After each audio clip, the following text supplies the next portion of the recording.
चहकना है तो चहकने दो, ये उम्र है चहक जाने की, लेकिन जरा संभल के, ये उम्र है बहक जाने। ओम का नियम किसके किसके बीच संबंध स्थापित करता है, बताइए। आज्ञा सर, कौन कौन? विद्युत धारा, विभवांतर और प्रतिरोध। विद्युत धारा, विभवांतर और प्रतिरोध, तीन चीजों में संबंध स्थापित करता है। कौन? ओम का नियम। उसी के नियम, कौन सी के नियम जी? ओम का नियम। क्या पढ़ने वाले हैं? ओम का नियम। ओम का नियम, इसको बोलते हैं ओम्स लॉ। क्या बोलते हैं जी? ओम्स लॉ, ओम का कानून। लॉ मतलब क्या होता है? कानून। लॉ मतलब नियम भी होता है। क्या होता है? लॉ मतलब नियम भी होता है। चलिए, नियम जो है यहाँ पर ओम जी ने क्या लगाया, आइए समझते हैं ये किसके लिए नियम लगाया। तो किसके लिए नियम लगाया ये तो बात हम समझ गए। जैसे मान लीजिए कि कोई भी तार है, क्या है? तार है, ऐसा समझ में। जब इसको दोनों छोरों को, है ना, दोनों छोरों को, छोरों कहने का मतलब लड़का लड़की नहीं, छोर मैंने कौन सी होता है? एंड। जैसे देखिए ये क्या है? ये एक सड़क है, सड़क का एक एंड है। एंड मैंने कहाँ जाके समाप्त हो रहा है, कहाँ जाके समाप्त हो रहा है, तो दो एंड है, ऐसा समझ में। वैसे ही क्या है? तार के दो एंड है ना। यदि हम किसी बैटरी से क्या करते हैं? जोड़ देते हैं, इसमें विद्युत धारा फ्लो होने लगता है। जैसे विद्युत धारा फ्लो होना शुरू होगा, आया समझ में, तो ये जो चालक है ना, क्या चालक, क्या ये चालक, ठीक है। और चालक में भी कौन सा चालक है? जो सुचालक है, जिससे विद्युत धारा होकर के प्रवाहित होती है, ठीक है। जैसे चालक से होकर के विद्युत धारा प्रवाहित होगा, ऐसा समझ में, जैसे चालक से होकर के विद्युत धारा प्रवाहित होगा। विद्युत धारा प्रवाहित क्यों होगा? क्योंकि हमने इस तार को किससे कनेक्ट रखा है? बैटरी, यानी वोल्टेज। बैटरी क्या हमको देगा? वोल्टेज, ऐसा समझ में, यानी एक तरीके से एनर्जी सोर्स होता है, ऐसा समझ में, ठीक है। तो वोल्टेज यहाँ पर सप्लाई करेंगे, करंट जैसे फ्लो होगा, ये करंट जो है तार से होकर के गुजरना शुरू हो जाएगा, ठीक है। अब हम क्या करते हैं? इसको ऐसे ही छोड़ देते हैं, कुछ देर के लिए ऐसे ही छोड़ देते हैं, तो पता चलेगा ना ये जो चालक है ना, ये गर्म हो जाएगा। क्या हो जाएगा जी? गर्म, है ना। आपने ऐसा देखा होगा, टीवी यूज करें, चाहे कुछ भी यूज करें घर पर, है ना, फ्रिज वगैरह एनीथिंग, हर चीज क्या होता है? कुछ देर के बाद गर्म हो जाता है। ऐसा कभी आपने सोचा है कि क्यों गर्म हो जाता है? तो गर्म होने का क्या मतलब होता है? तार क्यों गर्म हो जाता है?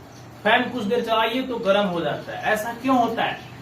ऐसा इसलिए होता है कि जो ये तार होता है ना, इस तार के अंदर तो इलेक्ट्रॉन होते हैं, और इलेक्ट्रॉन क्या करते हैं? यही जो है जब अपने अंदर स्थानांतरण लाते हैं, अपना स्थान परिवर्तन करते हैं, ठीक है। और स्थान परिवर्तन किसके द्वारा होता है? विभव के द्वारा, है ना।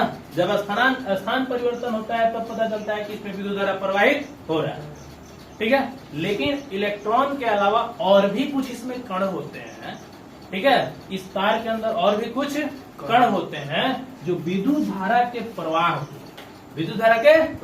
को रोकने का काम करते हैं। किसका काम करते हैं? विद्युत धारा के प्रवाह को रोकने का काम करते हैं, ऐसा में।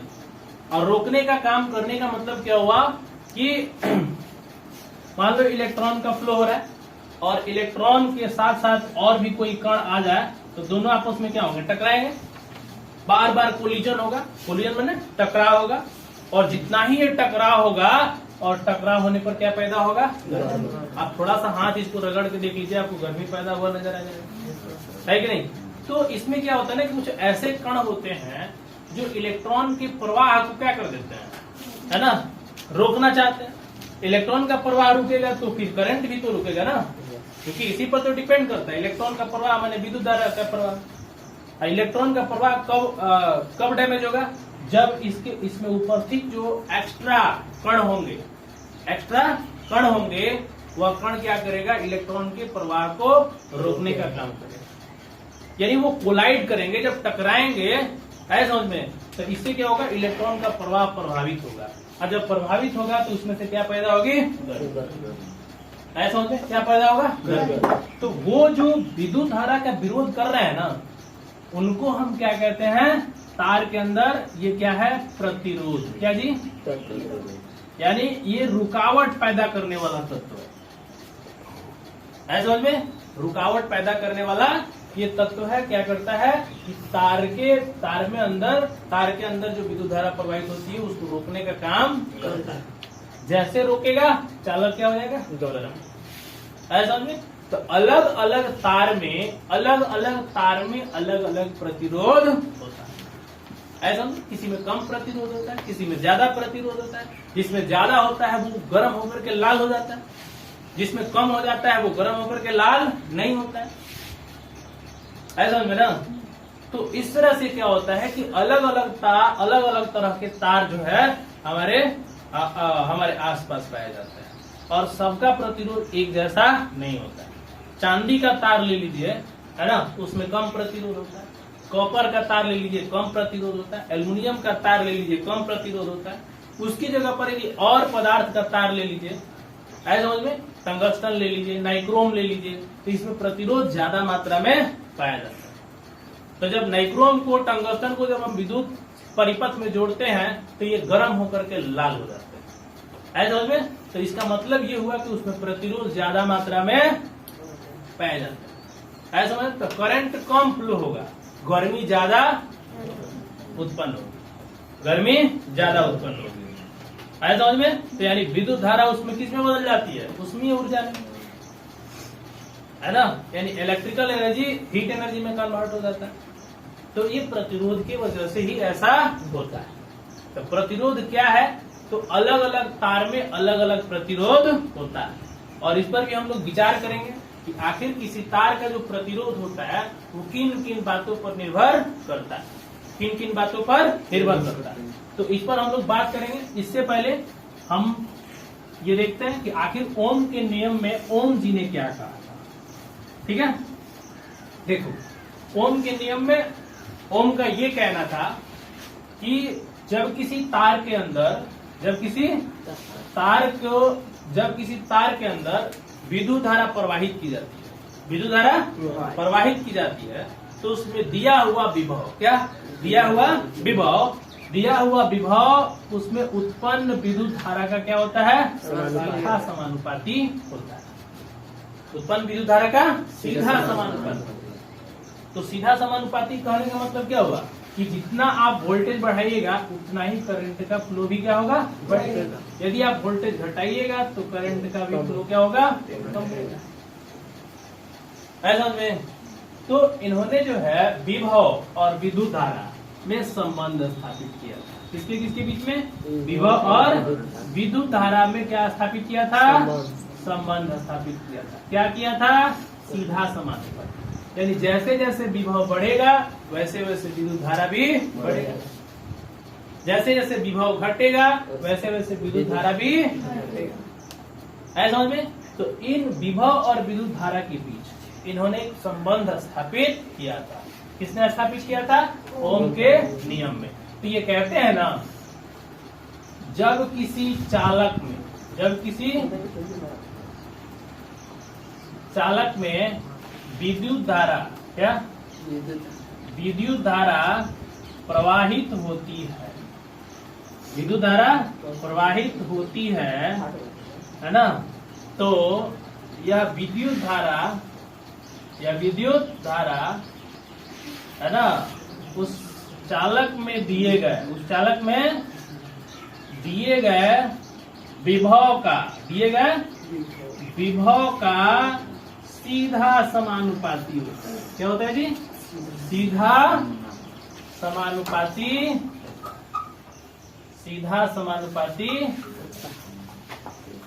क्या होता है, सीधा समानुपाती। ऐसा होता है। तो यदि विभव भी है और विद्युत धारा आई है तो भी समानुपाती आई, यानी विद्युत विभव जो है विद्युत धारा का क्या होता है, समान। लिखते हैं V बराबर I, R क्या है यहाँ पर, नियतांक है। R क्या है जी, नियतांक। इसको बोलते हैं क्या, नियतांक। और नियतांक को हम क्या बोलते हैं, चालक का प्रतिरोध। चालक का प्रतिरोध कहते हैं, चालक का प्रतिरोध करते हैं। ऐसा समझ में आ गया?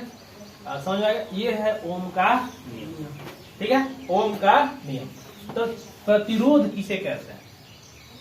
प्रतिरोध किसे कहते हैं? तो प्रतिरोध किसे कहते हैं, ये बात निकल के आया क्या?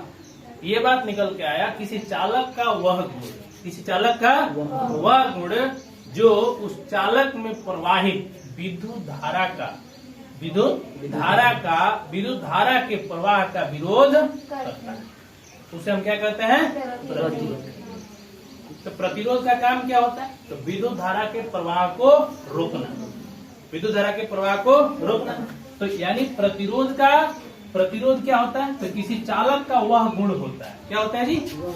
हाँ, प्रतिरोध को यदि हम डिफाइन करें, है ना, तो यह किसी चालक का या किसी चालक में उपस्थित वह गुण होता है, उपस्थित वह गुण होता है जो चालक में प्रवाहित विद्युत धारा का, क्या जी? विद्युत धारा के प्रवाह का विरोध करती है, प्रवाह का विरोध करती है। आए समझ में? विद्युत धारा के प्रवाह का विरोध करती है, उसको क्या कहते हैं? प्रतिरोध। और जिस चालक में ऐसा होता है ना, उसे हम प्रतिरोधक कहते हैं। तथा यह चालक क्या कहलाती है? प्रतिरोधक कहलाती है, प्रतिरोधक कहलाती है। यह वह चालक है जो विद्युत धारा को क्या करेगा? अपोज करेगा, अपने अंदर विद्युत धारा के अपोज जो है करने में ये अहम रोल निभाता है। तो इसे हम क्या कहते हैं? प्रतिरोधक कहते हैं। जिस चालक के अंदर क्या होता है? प्रतिरोध ज्यादा होता है, प्रतिरोध होता है, उसे क्या बोलते हैं? प्रतिरोधक कहते हैं। है समझ में? दूसरी बात, यदि मान लीजिए कि और यदि कहा जाए कि प्रतिरोध का जो है आप परिभाषा दीजिए, तो हम कहेंगे कि किसी चालक में प्रवाहित विभवांतर, क्या? विभवांतर और विद्युत धारा के अनुपात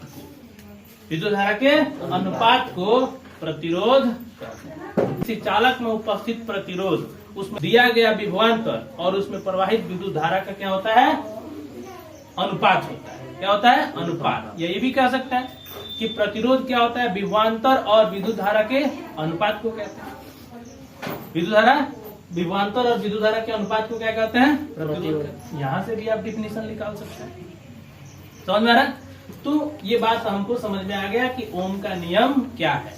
तो ओम के नियम में क्लियर हो गया कि किसी चालक के अंदर जब हम विद्युत धारा प्रवाहित करते हैं तो उसमें दिए गए विभव का यह सीधा समानुपाती होता है, यह सीधा समानुपाती होता है, और इसे ही हम ओम का नियम कहते हैं। लेकिन ओम का नियम जो है ज्यादा दूर तक संभव नहीं है। ज्यादा दूर तक संभव होने का मतलब क्या हुआ कि कभी जो है परफेक्ट रूप से इस तरह का कोई सबस्टेंस एक तरह से बना ही नहीं। ऐसा समझ में? जैसे मान लीजिए कि एक ग्राफ यदि हम बनाते हैं, क्या ग्राफ, जैसे विभव और विद्युत धारा, विभव और विद्युत धारा को, है ना, ग्राफ से यदि प्रदर्शित करें, किसी आलेख से, किसे प्रदर्शित करें? आलेख से। देखिएगा ध्यान से। अब देखिए ध्यान, अब ये 10 वोल्ट पर कितना मिल रहा है जी? 1 एम्पियर। 20 वोल्ट पर कितना मिल रहा है? 20 एम्पियर, है ना, सॉरी 2 एम्पियर। 30 वोल्ट पर कितना मिल रहा है? 3 एम्पियर। 40 वोल्ट पर कितना मिल रहा है? 4 एम्पियर। 50 वोल्ट पर कितना मिल रहा है? 5। अब थोड़ा सा ग्राफ सटीक हो रहा है ना, कि 10 वोल्ट पर 1 एम्पियर, 10 वोल्ट पर 1 एम्पियर, और 20 वोल्ट पर 2 एम्पियर, 30 वोल्ट पर 3 एम्पियर, 40 वोल्ट पर 4 एम्पियर, 50 वोल्ट पर 50 एम्पियर। जब हम ग्राफ खींचे 5 एम्पियर, तो ग्राफ खींचेंगे तो ये ग्राफ कैसा दिखेगा? सीधा है। ये ग्राफ कैसा दिखेगा? सीधा दिखेगा। तो ऐसा यदि ग्राफ दिख रहा है तो समझिए कि ओम का नियम का पालन हो रहा है। लेकिन वास्तविकता देखें तो ओम का नियम ज्यादा दूर तक पालन नहीं होता है, कि ग्राफवा जाके आगे इसे टेढ़िया जाता है। समझ में? यानी ग्राफ ये सीधा नहीं जा पाता है। समझ में? क्योंकि मान लीजिए कोई भी आप अप्लायंस है, जब उसको आप चलाएंगे तो भाई एक निश्चित समय के बाद वो गर्म होना ही है। तो जब गर्म जब होगा तो ग्राफ कैसा हो जाएगा, टेढ़ हो जाएगा। ऐसा समझ में, ग्राफ कैसा हो जाएगा, टेढ़ा। गरम नहीं हो रहा है, खूब गरम नहीं हो रहा है, तो समझिए ग्राफ कैसा है, सीधा। गरम खूब हो रहा है, इसका मतलब उसमें प्रतिरोध बढ़ रहा है। अब प्रतिरोध बढ़ेगा तो ग्राफ क्या हो जाएगा, तो ज्यादा दूर तक ये सफल नहीं होता। इसी से पता चल रहा है ना, देखिए जैसे जैसे विभव बढ़ेगा वैसे वैसे विद्युत धारा का मान भी क्या हो रहा है, बढ़ रहा है। जैसे जैसे विभव बढ़ रहा है वैसे वैसे विद्युत धारा का मान भी बढ़ रहा है। जैसे जैसे विभव घटेगा वैसे वैसे विद्युत धारा का मान भी घटेगा। तो इसको हम विभव और विद्युत धारा को आलेख को इस तरह रिप्रेजेंट करते हैं। है समझ में, इस तरह से रिप्रेजेंट किया जाता है विभव और विद्युत धारा के आलेख। समझ में आया, ठीक है। तो इसमें क्या देख रहा है कि जैसे जैसे विभव का मान बढ़ेगा वैसे वैसे विद्युत धारा का मान भी बढ़ेगा, ठीक है। कोई दिक्कत यहाँ तक। तो V और I ग्राफ भी इसको कहा जाता है, क्या कहते हैं, VI आलेख, ठीक है।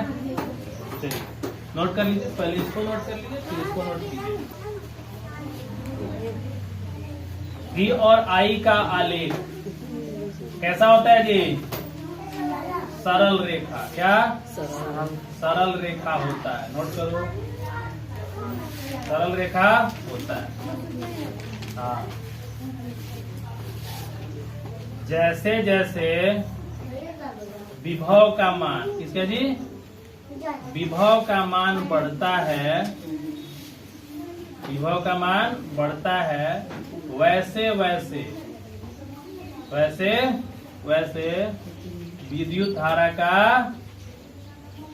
मान भी बढ़ता है, विद्युत धारा का मान भी बढ़ता है समझ में, ठीक है। जैसे जैसे विभव का मान बढ़ता है वैसे वैसे विद्युत धारा का मान भी बढ़ता है, ठीक है।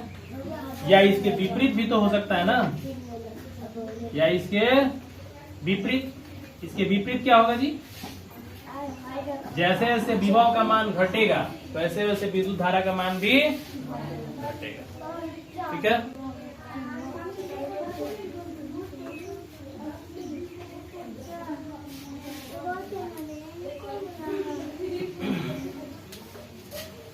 नोट कीजिए, फटाफट नोट कीजिए।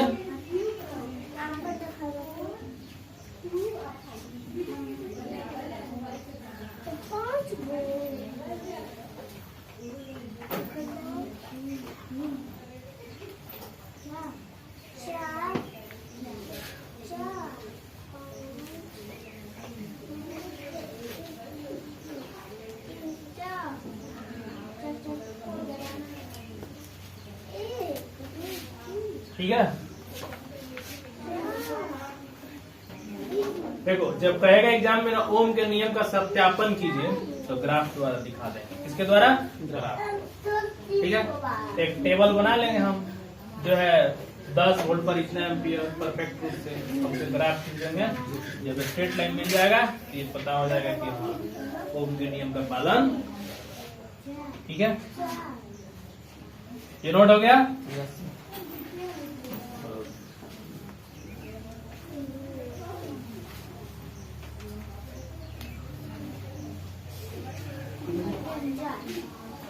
ओम का नियम क्लियर हो गया, समझ में आया ओम का नियम, ठीक है। अब देखिए, अब जैसे मान लीजिए कि हम लिखते हैं V बराबर I, R का मान यदि निकालिए तो V अपॉन क्या मिलेगा, I। और एक और चीज, एक लाइन और नीचे लिखिए, ओम के नियम में ताप अचर रहता है, नोट देकर के लिखिए, ओम के नियम में ताप अचर रहता है, ओम के नियम में ताप अचर रहता है, ओम के नियम में ताप अचर रहता है, ठीक है। ओम के नियम को परिभाषित करेंगे तो अचर ताप पर परिभाषित करते हैं, यानी ताप में कोई परिवर्तन नहीं होना चाहिए, ठीक है। ताप में परिवर्तन हो गया तो सब गड़बड़ हो जाएगा, ठीक है। अब यहाँ पर देखिए V बराबर क्या लिखे हैं, I R बराबर क्या लिखे हैं, V अपॉन R। अब यहाँ आप गौर से देखिए कि R में और I में, R में और I में व्युत्क्रमानुपाती का रिलेशन होता है, किसका रिलेशन होता है, विद्युत क्रमानुपाती का रिलेशन होता है। यानी कहने का मतलब जैसे जैसे प्रतिरोध घटेगा विद्युत धारा का मान क्या होगा, जैसे जैसे प्रतिरोध का मान बढ़ेगा वैसे वैसे विद्युत धारा का मान घटेगा, और जैसे जैसे प्रतिरोध का मान घटेगा तो इसका मतलब विद्युत धारा का मान बढ़ेगा। ऐसा समझ में? तो यहाँ पर क्या देख रहे हैं कि प्रतिरोध जो होता है ना, क्या प्रतिरोध विद्युत धारा का, किसका, विद्युत धारा का व्युत क्रमानुपाती होता है। क्या जी, व्युत क्रमानुपाती माने उल्टा, व्युत क्रमानुपाती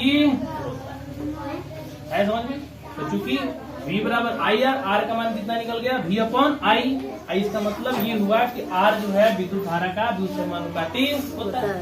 ऐसा समझ में? जब चालक तार में, जब चालक तार में प्रतिरोध का मान, किसका जी, प्रतिरोध का मान बढ़ेगा, प्रतिरोध का मान बढ़ेगा, है ना, उसमें प्रवाहित विद्युत धारा का मान घटेगा, उसमें प्रवाहित, है ना, प्रवाहित विद्युत धारा का मान घटेगा, विद्युत धारा का मान, समझ में आ रहा है, घटे। ठीक है, जब तार में प्रतिरोध का मान बढ़ेगा तो विद्युत धारा का मान घटेगा। समझ में आ रहा है? क्यों? क्योंकि आपको ये बात पता है कि तार के अंदर प्रतिरोध जो होता है वो विद्युत धारा के प्रवाह को क्या करता है, रोकता है। यानी जितना ही प्रतिरोध ज्यादा होगा, यानी रुकावट ज्यादा होगा, उतना ही प्रवाह कम होगा।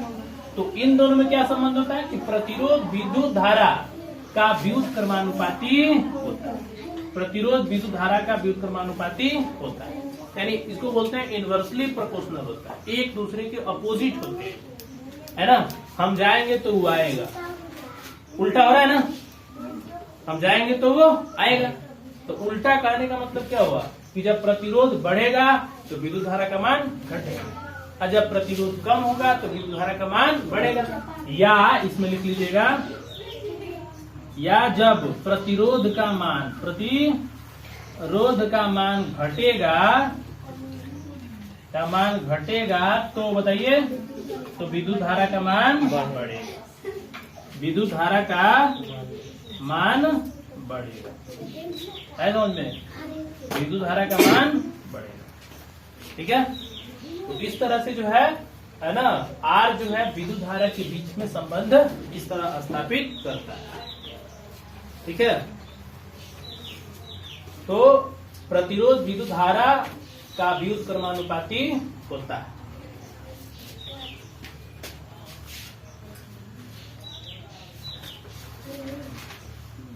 व्युत क्रमानुपाती होता है।